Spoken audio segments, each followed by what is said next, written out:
مفتی صاحب کہتے ہیں، یہ وہ ہستی جنہیں مفتی صاحب کہتے ہیں، حضرت والا مائک کر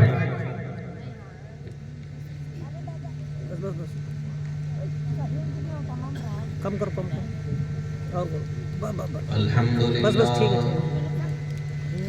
الحمد لله نحمده ونستعينه ونستغفره ونؤمن به ونتوكل عليه ونعوذ بالله من شرور أنفسنا ومن سيئات أعمالنا من يهده الله فلا مضل له ومن يضلله فلا هادي له ونشهد أن لا إله إلا الله وحده لا شريك له لا نظير له ولا مثال له ونشهد أن سيدنا وحبيبنا ومولانا محمدًا عبده ورسوله أما بعد فأعوذ بالله من الشيطان الرجيم بسم الله الرحمن الرحيم إن الله لا يغير ما بقوم حتى يغيروا ما بأنفسهم وقال سيدنا ونبينا محمد صلى الله عليه وسلم لا يؤمن أحدكم حتى يكون هواه طبعا لما جئت به أو كما قال عليه الصلاة والسلام صدق الله العظيم وصدق رسوله النبي الكريم ونحن على ذلك من الشاهدين والشاكرين والحمد لله رب العالمين.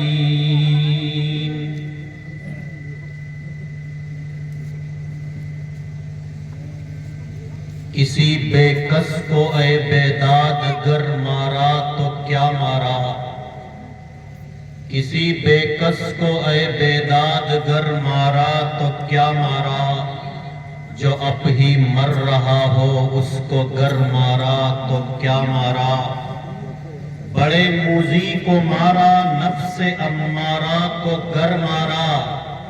نہنگو اژدہاؤ شیر نر مارا تو کیا مارا، گیا شیطان مارا ایک سجدے کے نہ کرنے میں، اگر لاکھوں برس سجدے میں سر مارا تو کیا مارا.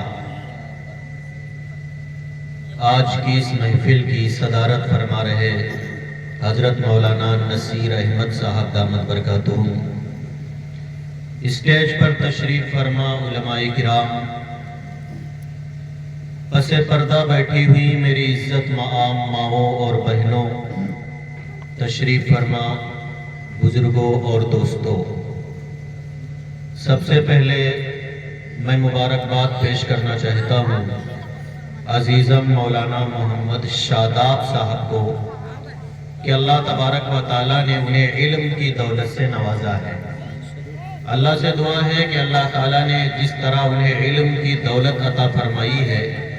اسی طرح اللہ تبارک و تعالیٰ ان کی زندگی کو نور عمل سے بھی منور فرمائے.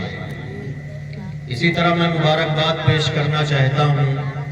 آج کی اس محفل کے روح رواں حضرت مولانا مفتی حشمت علی صاحب کو کہ جس طرح اللہ نے انہیں علم کی دولت عطا کی ہے، اسی طرح اللہ نے ان کے صاحبزادے کو بھی یہ نعمت عظمیٰ عطا فرمائی ہے. اللہ تبارک و تعالیٰ ان کو بہترین بدلہ عطا فرمائے. آج انہوں نے یہ بڑی ہی خوبصورت محفل سجائی ہے،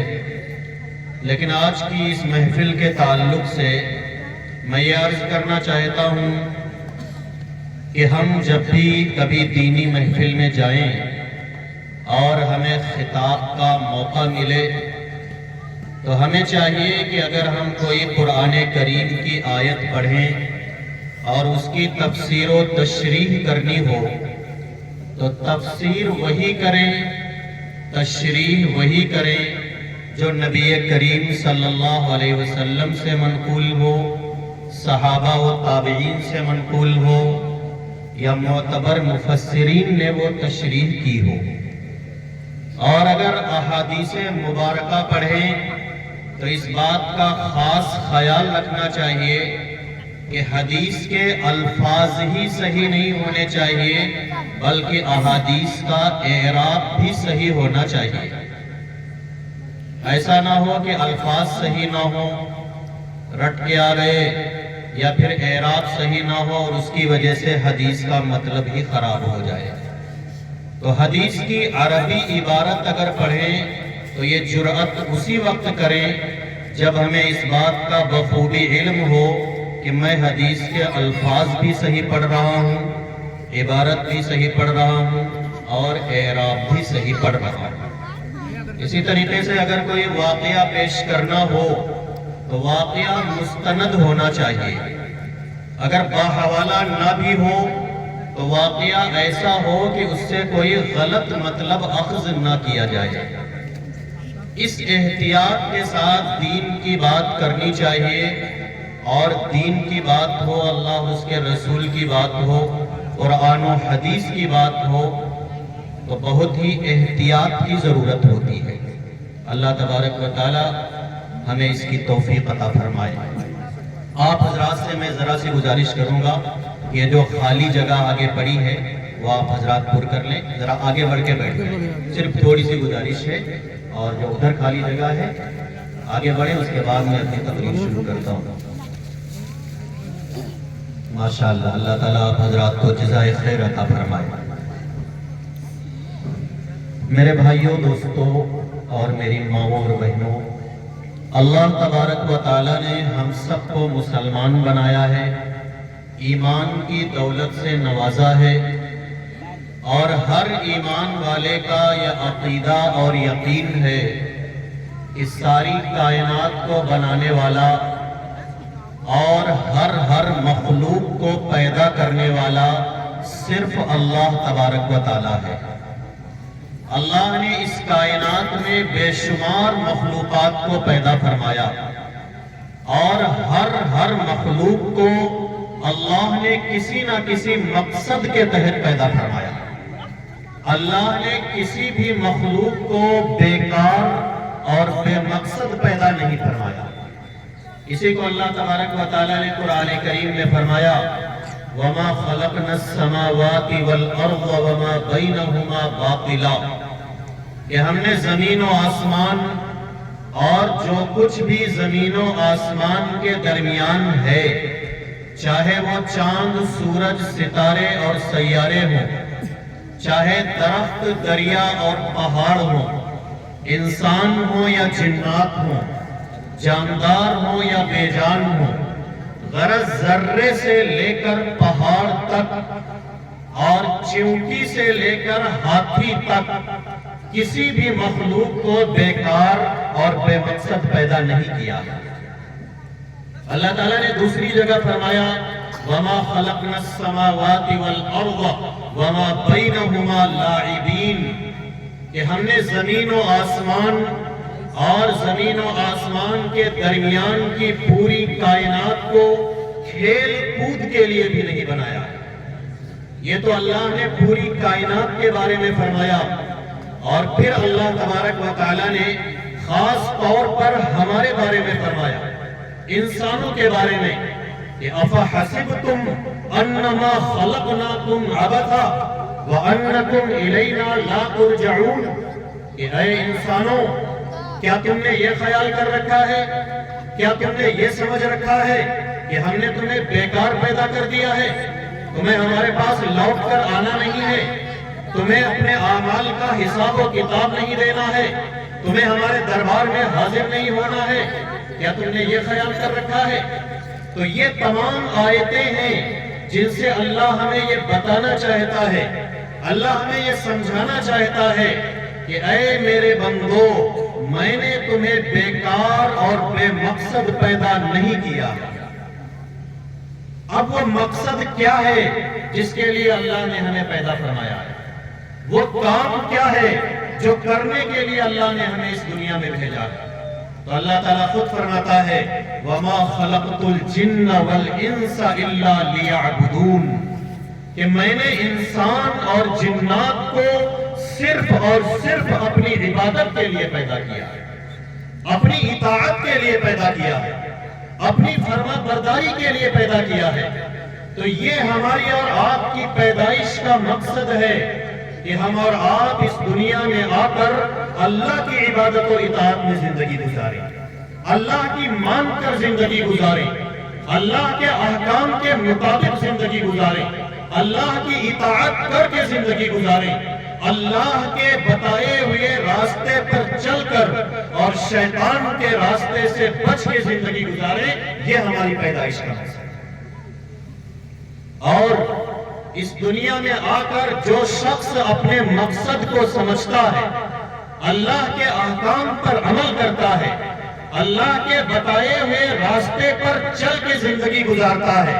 اللہ کے بتائے ہوئے طریقے کے مطابق زندگی گزارتا ہے اور شیطان کے راستے سے، گناہوں کے راستے سے بچ کے زندگی گزارتا ہے، تو اللہ تبارک و تعالیٰ اسے دنیا اور آخرت دونوں جہان میں کامیاب کرتا ہے۔ اللہ تبارک و تعالیٰ اسے آخرت میں بھی کامیاب کرتا ہے اور دنیا کی کامیابی بھی اللہ تعالیٰ اسے عطا کرتا ہے۔ دنیا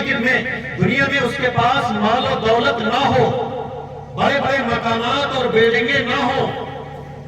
زمین جائیداد نہ ہو، لیکن پھر بھی جو شخص دین کے مطابق عمل کرتا ہے، دین کے مطابق زندگی گزارتا ہے، اللہ تبارک و تعالیٰ اسے ایسا اطمینان، ایسا چین، ایسی راحت اور ایسا سکون عطا کرتا ہے کہ اس کے سکون اور اس کی راحت پر ہزاروں مالداروں کی مالداریاں قربان ہو جائیں۔ جو شخص دین کے مطابق عمل کرتا ہے اور جو شخص اس دنیا میں آ کر اپنی پیدائش کا مقصد ہی بھول جاتا ہے، اسے یہی نہیں پتا رہتا ہے کہ اللہ نے مجھے پیدا کیوں کیا ہے، وہ یہی بھول جاتا ہے کہ میں دنیا میں آیا کیوں ہوں، اللہ کا راستہ چھوڑ کر شیطان کا راستہ اختیار کر لیتا ہے، اللہ کے بتائے ہوئے طریقے کو چھوڑ کر غلط راستہ اختیار کر لیتا ہے، گناہوں کا راستہ اختیار کر لیتا ہے، جرائم کا راستہ اختیار کر لیتا ہے، اللہ تبارک و تعالیٰ کے احکام کو توڑنے لگتا ہے، تو اللہ تبارک و تعالیٰ ایسے شخص کو دنیا اور آخرت دونوں جہان میں ناکام کرتا ہے، تباہ و برباد کرتا ہے۔ اللہ تبارک و تعالیٰ نے ایسے شخص کے لیے آخرت کا عذاب تو تیار ہی کر رکھا ہے، دنیا میں بھی اللہ تعالیٰ ایسے آدمی کو کامیاب نہیں کرتا۔ دنیا میں اگر وہ بظاہر کامیاب بھی نظر آتا ہے، بظاہر مال و دولت اس کے پاس ہے، رعب و دبدبہ اس کے پاس ہے، دنیا کی طاقت اس کے پاس ہے، لیکن پھر بھی وہ اللہ کی طرف سے ڈھیل ہوتی ہے اور جب اللہ پکڑتا ہے تو اگلے پچھلے سب برابر کر دیتا ہے۔ یہ اللہ کا قانون ہے، یہ اللہ کا دستور ہے کہ جو اللہ کی مانتا ہے اللہ اسے کامیاب کرتا ہے اور جو اللہ کی نہیں مانتا ہے اللہ اسے کامیاب نہیں کرتا ہے۔ اب اللہ کے اس قانون کو ہم سامنے رکھیں، اللہ کے اس دستور کو سامنے رکھیں اور اپنے اعمال کا جائزہ لیں، اپنے حالات میں غور کریں، مسلمانوں کے حالات میں غور کر لیں، تو آج اس دنیا میں مسلمان تعداد کے اعتبار سے کم نہیں ہے۔ آج مسلمان سینکڑوں نہیں، ہزاروں نہیں، لاکھوں نہیں، کروڑوں نہیں، بلکہ اربوں کھربوں کی تعداد میں اس دنیا میں مسلمان موجود ہیں۔ لیکن ساری دنیا میں سب سے زیادہ پریشان اگر کوئی ہے، سب سے زیادہ جس پر مصیبتیں آ رہی ہیں، جس کو پریشانیوں کا سامنا کرنا پڑ رہا ہے، جس کی عزتوں کے ساتھ کھلواڑ کیا جا رہا ہے، جسے ذلیل و رسوا کیا جا رہا ہے، جس پر ظلم و ستم کیا جا رہا ہے، تو وہ کوئی اور قوم نہیں بلکہ مسلمان ہے۔ دنیا کے کسی بھی کونے میں آج مسلمان چین کا سانس نہیں لے پا رہے ہیں۔ ساری دنیا میں مسلمانوں کو ذلیل و رسوا کیا جا رہا ہے۔ اب سوال یہ ہے کہ آج مسلمانوں پر مصیبتیں آ رہی ہیں تو کیوں آ رہی ہیں؟ مسلمان کامیاب نہیں ہو رہے ہیں تو کیوں نہیں ہو رہے ہیں؟ مسلمانوں کے مسائل حل نہیں ہو رہے ہیں تو کیوں نہیں ہو رہے ہیں؟ آخر کیا وجہ ہے کہ آج مسلمان ٹھوکریں کھا رہا ہے؟ تو اگر ہم قرآن کا مطالعہ کریں، قرآن کریم میں غور کیا جائے، نبی کریم سرکار دو عالم صلی اللہ علیہ وسلم کی احادیث کو اٹھا کر دیکھیں اور اسلام کی تاریخ اٹھا کے دیکھیں، تو ہمیں پتہ چلے گا کہ آج مسلمان اگر پریشان ہیں تو اس وجہ سے پریشان ہیں کہ آج مسلمانوں نے اللہ کا بتایا ہوا راستہ چھوڑ دیا۔ مسلمانوں پر مصیبتیں آ رہی ہیں تو اس کی وجہ یہ ہے کہ مسلمانوں نے اللہ سے اپنا تعلق توڑ لیا۔ اللہ کے نبی سرکار دو عالم صلی اللہ علیہ وسلم نے زندگی گزارنے کا جو پیارا طریقہ بتایا تھا، مسلمانوں نے اس طریقے کو چھوڑ دیا۔ ورنہ جب تک مسلمان صحیح معنوں میں سچے پکے مسلمان تھے، اللہ سے ان کا تعلق مضبوط تھا،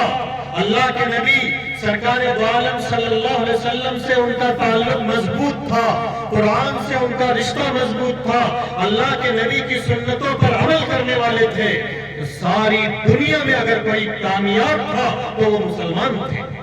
ساری دنیا میں اگر کسی کا سکہ چلتا تھا تو وہ مسلمان تھے۔ ساری دنیا میں اگر کسی کا رعب و دبدبہ تھا تو وہ مسلمان تھے۔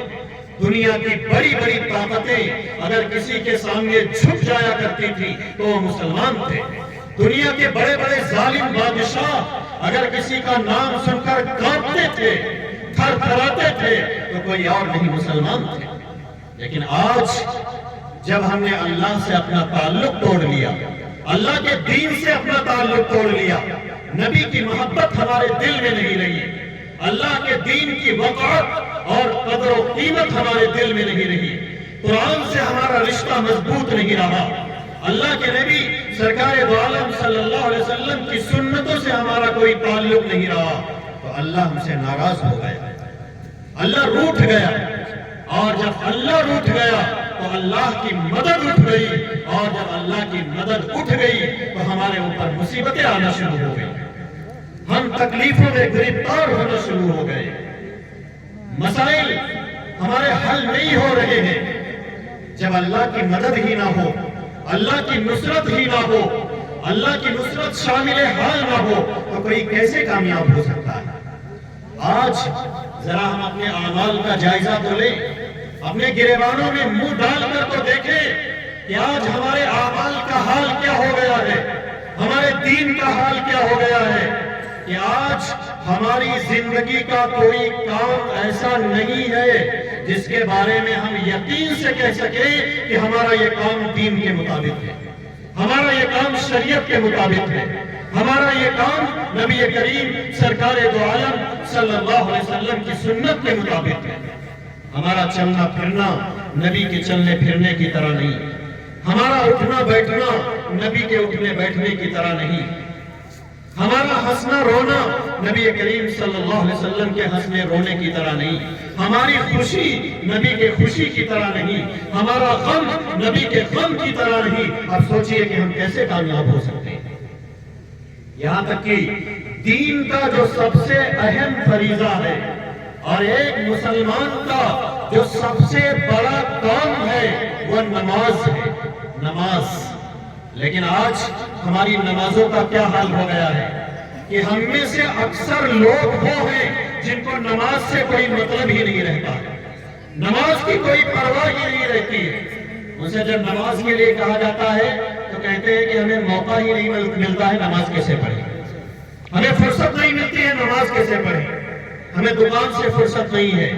کھیت کھلیان سے فرصت نہیں ہے، اپنے کاروبار سے فرصت نہیں ہے، نماز کیسے پڑھیں۔ ہماری ماؤں اور بہنوں سے جب نماز کے لیے کہا جاتا ہے تو کہتی ہے کہ بچوں سے فرصت نہیں ملتی ہے، نماز کیسے پڑھیں، گھر کے کام کاج ہی اتنے رہتے ہیں کہ نماز کا موقع نہیں ملتا ہے۔ ہائے کتنے غلط بہانے بناتے ہیں ہم۔ یاد رکھیے کہ قیامت کے دن اللہ کے سامنے ہمارے یہ بہانے چلنے والے نہیں ہیں۔ ہمیں صحابہ سے زیادہ اہم کام ہو سکتے ہیں، صحابہ سے بڑے کام ہو سکتے ہیں کہ جنگ کا میدان ہے، دشمن سامنے ہے، دشمن نے تلواریں اٹھا رکھی ہیں، تیر کھینچ رکھے ہیں، قریب ہے کہ حملہ کر دیں، لیکن تلوار کی چھاؤں میں بھی صحابہ کرام نے نماز پڑھ کے دکھائی ہے، تاکہ کل کو کوئی یہ نہ کہہ سکے کہ مجھے کام رہتا تھا اس لیے میں نماز نہیں پڑھ پاتا تھا، کوئی یہ نہ کہہ سکے کہ مجھے موقع نہیں ملتا تھا اس لیے میں نماز نہیں پڑھ پاتا تھا۔ نماز دین کا سب سے اہم فریضہ ہے۔ جو شخص نماز پڑھتا ہے، نمازوں کی پابندی کرتا ہے، مسلمان وہی ہے، اور جو نماز نہیں پڑھتا ہے وہ نام کا تو مسلمان ہو سکتا ہے، سچا پکا مسلمان نہیں ہو سکتا۔ اللہ کے نبی سرکار دو عالم صلی اللہ علیہ وسلم نے فرمایا الصلاۃ عماد الدین فمن اقامها اقام الدین ومن ہدمها ہدم الدین، کہ نماز دین کا ستون ہے، کھمبا، جیسے کوئی عمارت کھمبے پر ٹکی ہوئی ہوتی ہے، اسی طریقے سے دین بھی نماز کے اوپر ٹکا ہوا ہے۔ جس نے نمازوں کی پابندی کی اس کا دین سلامت ہے، دین باقی ہے، اور جس کو نماز ہی کی پرواہ نہیں رہی، نماز کا اہتمام نہیں رہا، تو اس نے اپنے دین کی عمارت کو خود ہی منہدم کر دیا، اپنے ہاتھوں سے گرا دیا۔ اللہ اکبر۔ تو یہ ہماری نمازوں کا حال ہے۔ رمضان کا مقدس مہینہ آنے والا ہے، اتنا بابرکت مہینہ ہے کہ کوئی بھی مسلمان ایسا نہیں ہونا چاہیے کہ رمضان کے مہینے میں اسے عبادت کا احساس نہ ہو، اللہ کی اطاعت کی ذمہ داری اس کے اندر نہ جاگے، کوئی بھی مسلمان ایسا نہیں ہونا چاہیے۔ لیکن کتنے لوگ ایسے ہیں کہ رمضان المبارک کا مہینہ اللہ کی برکتیں لے کر آتا ہے، اللہ کی طرف سے رحمتیں لے کر آتا ہے، اللہ کی رحمتوں کی بارش ہوتی ہے، اللہ کی برکتیں اترتی ہیں،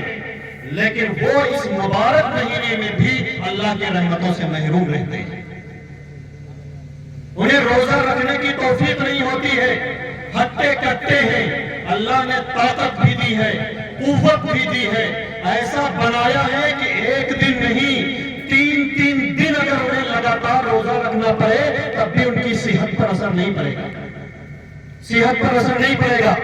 لیکن اللہ کے حکم پر ذرا سا وہ اپنے کھانے پینے کے ٹائم کو ادھر ادھر نہیں کر سکتے،